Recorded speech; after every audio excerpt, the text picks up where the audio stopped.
our next tutorial. Bali, isang clip lang kailangan natin. Di-divide lang natin yan.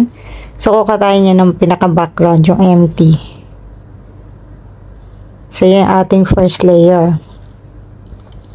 Tapos yung second layer, overlay natin yung kinat natin. Pero, ililinisin natin yan. Alisin muna natin yung walang wenta. Walang wenta. Nauna ko palang i-video yung kunwari sinulo ko tapos sinuot ko. Pero yan, yung video na yan ay mapupunta sa pinaka-last. Kasi kapag inuna ko yung itinaas, malalaglag siya, aalis ka sa pwesto, maiiba yung position mo. Kaya, saka mo yun kukunin. Saka ako magtitake ng ganong video. So, yan, nag-video ko ng kunwari sinulo ko, tapos sinuot. Pang last ko yun. Ilalagay ko yun sa dulo. Tapos, yung video na ihagis natin pataas. Inalis mo sa sombrero, hinihagis mo pataas yan. Hagis pataas. Ngayon, paghagis, diyan tayo mag-cut. Yung mag-start kang maghagis, cut. Ngayon, kukunin mo yung nasa taas, yung mag-start umikot, tapos, yung pag-ikot ulit,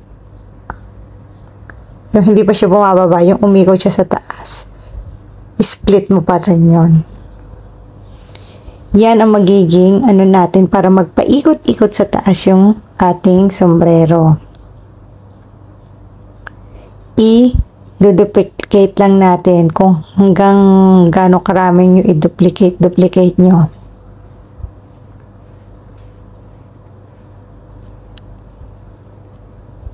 Pero muna natin yan, i-tag dito.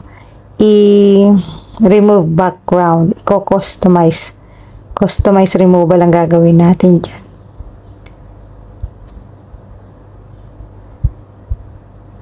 Yan, customize removal. Yung sombrero lang. Tapos, i-duplicate natin. Depende sa inyo, gano'n yung karami i-duplicate. Ako, nakailan duplicate ako niya para ikot ng ikot. Kasi matagal naman yung itsura na, kunwari, nakatingala ako, naghihintay yun, magtutake ng video na ganon. Basta,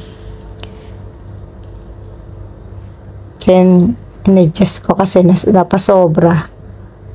Taas nyo na lang. Yan, tingnan nyo ha. O yan, di ba ikot-ikot? O kaso, walang tao kasi yung background lang yon. So, ito siya. Itong kadugsong yan, ilalagay nyo sa tapat nung pag-angat. Nung pagkatapos nyo pag-angat. Pag-angat nyo, after angat, sa sunod noon ilalagay nyo yung kayo na nakatingin. Pero re-remove background nyo pa rin siya. Kasi may background naman tayo sa taas. Kailangan lang yung kayo na nakatingin. So, ito kailangan timing din. Timing ang kailangan dito.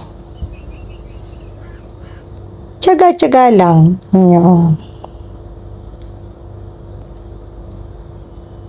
Yan, diba? Iikot ng ikot ay bumaba.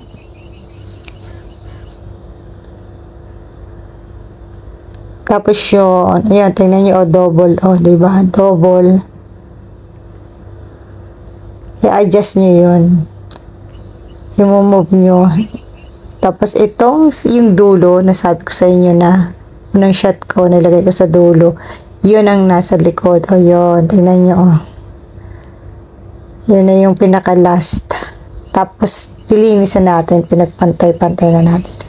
O, tingnan nyo. Tapos, yan yung kunwari, sinalo nyo. O, diba? Timing!